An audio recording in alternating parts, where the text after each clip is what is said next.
Welcome to English Story. Are you looking for a fun and easy way to improve your English? You're in the right place. On this channel, we share beautiful and simple stories in English, perfect for learners of all levels, whether you're just starting or looking to build your vocabulary and listening skills. These stories will help you learn naturally and enjoyably. Each story is designed to improve your listening and reading skills. Teach common words and expressions, and most importantly, make learning fun and meaningful. So don't forget to subscribe. Turn on the notification bell and join us on this exciting journey of language and imagination. Let's grow together one story at a time. Welcome to your new favorite place to learn English. An overdose of love. I received a call from a friend. He invited me to attend a seminar about the country's economic and political situation. I didn't really want to go, having attended so many seminars before that offered nothing new. I hung up the phone and started preparing myself to go. I hesitated, but finally decided to go. I left the house without any desire to attend that seminar, which I used to be the first to arrive at.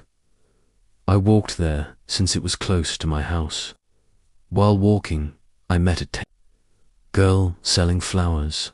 She said, "Would you like a flower?" I replied, "There is no flower here more beautiful than you."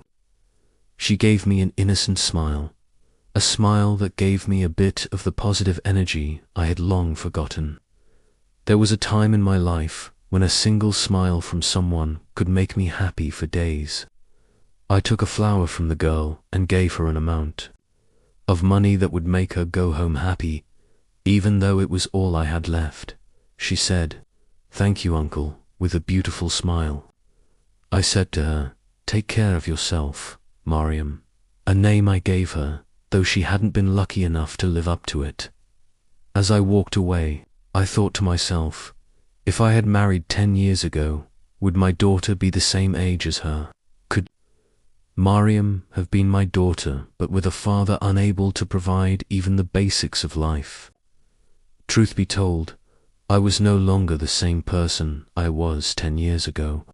Everyone who knows me says that. I arrived at the seminar just as it was ending. My friend Mohammed said, "Why are you late?" We discussed and proposed solutions to the current economic crisis. I laughed and said, "What about the solutions we proposed years ago?" He fell silent, then said, "Your life stopped 10 years ago. Why haven't you moved past that day yet?" I replied, "I missed the train of life." We left together and had a cup of coffee, talking about the same things we always talk about. On my way back home, memories took me back 10 years to when I used to walk in this very place with my fiancée, Sarah. I don't know why I remember every little detail she loved. Her love for the sea and flowers, her love for French perfumes and Arabic songs. She doesn't know I still listen to the songs she loved. She doesn't know I learned all the French perfume brands just to talk to her about what she liked. She doesn't know I learned all kinds of flowers to give her a different one each day. She doesn't know I still remember the words that brought my life to a halt 10 years ago. I woke up early. Today was the submission of my graduation project from the Faculty of Economics and Political Science. I felt extremely anxious, not because of the project, but because I had decided to finally confess my love to Sarah, my classmate. At the university, she was also my neighbor since childhood.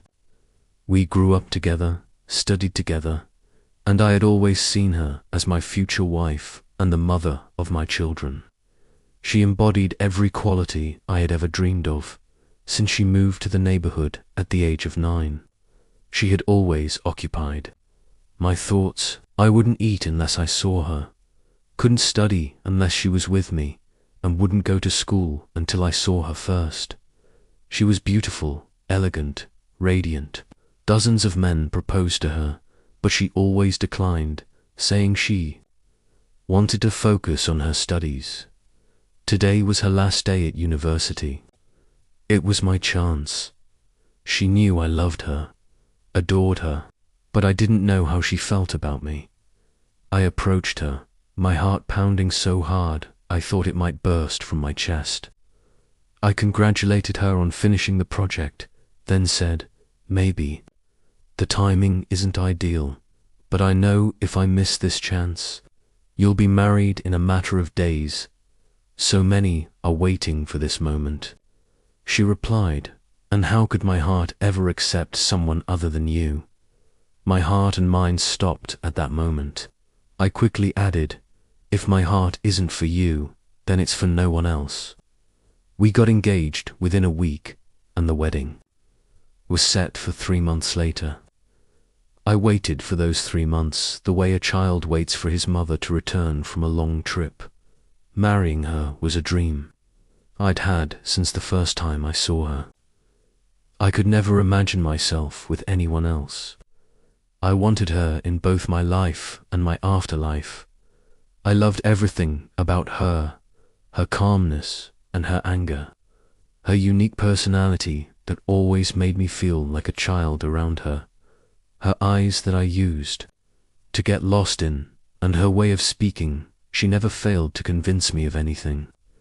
I still don't know whether it was her strong logic or my weakness before the beauty of her eyes that made me always agree.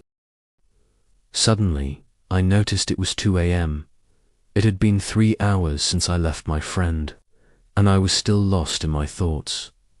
I don't know why being in this place always brings back the same memories in such vivid detail. Why can't I go a day without coming here? Have I become a prisoner of those memories? For 10 years now, I've come here daily to remember her, to remember the one who took my soul and left a body without it. I went home. If it weren't for my mother who waits for me and doesn't sleep until I'm back, I wouldn't have gone. She's always asking me to get married and start my life, but I keep making excuses, saying I haven't found the right one yet. She prayed for me and went to sleep. I started thinking about myself. I'm 35 years old and still unmarried. I don't have a job. I can't keep a job for more than 3 months. My friend Mohammed helped me get a position at a company, but I'm hesitant to go. It would be the 3rd job he helped me get, and each time I left without a valid excuse, embarrassing him. I don't want to put him in that situation again. After much insistence from my mother, I decided to go. On my way back from work, I saw the flower seller, Mariam. I went to her and bought some flowers. I asked her, "Where are your parents?" She said, "My father is old. He used to sell flowers here years ago, but he can't work anymore. So I left school to feed him and myself." Her reality saddened me deeply. What kind of world are we living in? I asked her, "Where is your father?" She pointed to an old, fragile house that looked like it would collapse from the wind. I went to him and, after greeting him, asked, "What do you need to send Mariam back to school and let her live like any other child?" He raised his head and said, "I need a small amount of money for me and my daughter, and some medication. I'd be so happy to see her return to school." The amount he asked for was very small, but what shocked me most was recognizing Uncle Hussein, the famous flower seller who used to sell to all the lovers. I was one of his best customers. He once told me, "What you bought in 3 months, I hadn't sold in years." I left his house with tears in my eyes. I sat at a cafe and remembered the night I had arranged with Uncle Hussein to send me a bouquet for my wedding. I asked him to include all the flowers Sarah loved. She loved more than 50 types. He said, "I don't have that many," and I told him, "Just do what you can, and I'll pay whatever it takes."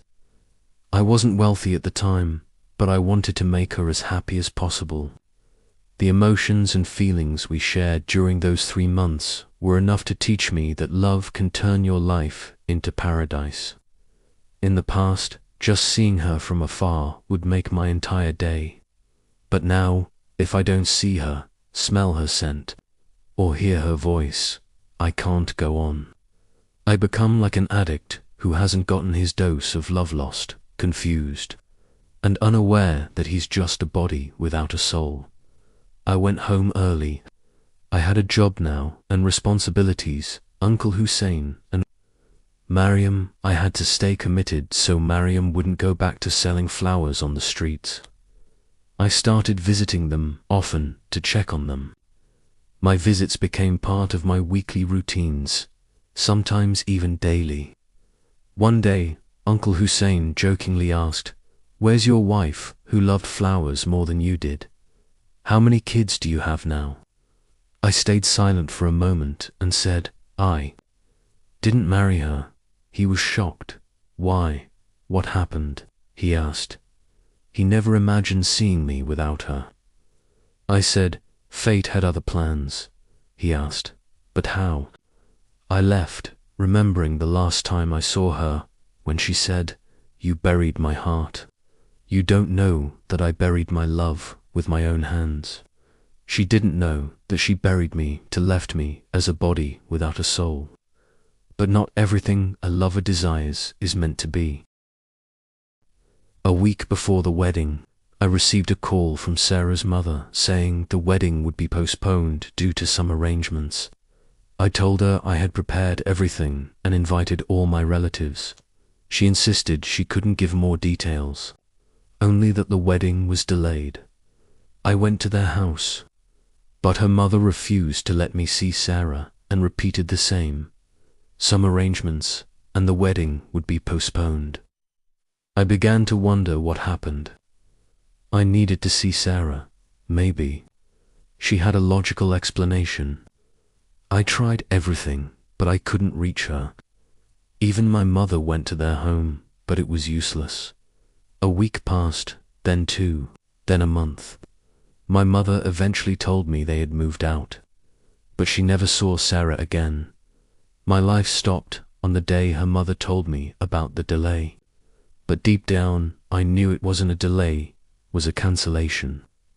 6 months passed, and I don't even know how. I was certain I would see her again today, tomorrow, next year, or 10 years from now. I didn't know when, but I was waiting. For that day, my mother woke me up one morning, saying, "Sarah has married her cousin." The news struck me like lightning. My heart stopped beating. I knew she had many cousins who wanted to marry her, but she had told me her parents had agreed to our marriage. My mother said Sarah had been in the hospital for more than 3 months before marrying her cousin, and that she was coming to see me in the morning.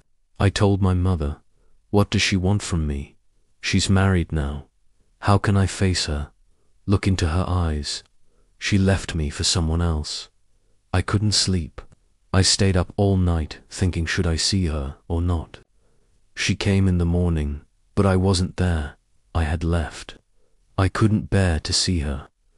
That was the only decision I ever made with my mind, not my heart since I met her. But I wish I had followed my heart.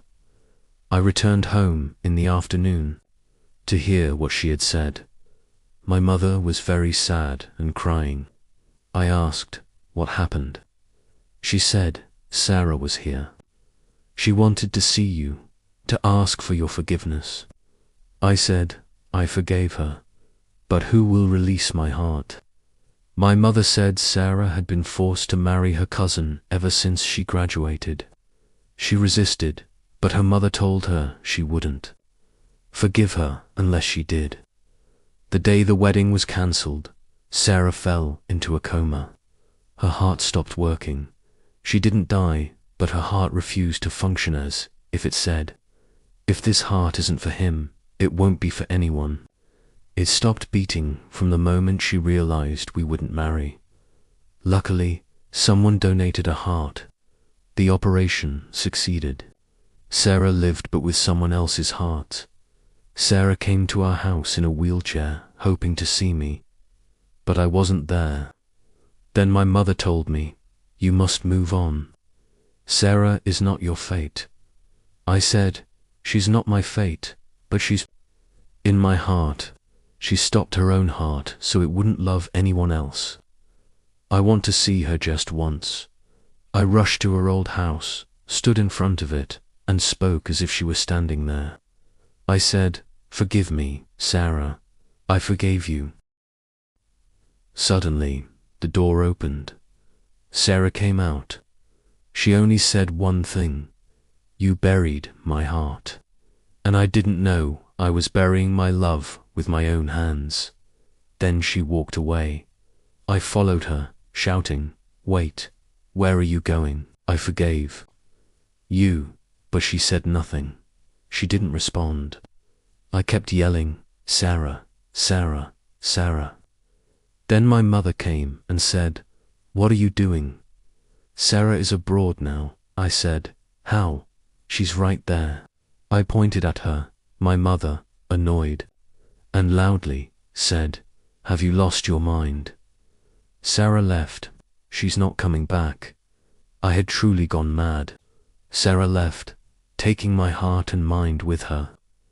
What if I saw her again and looked into her eyes?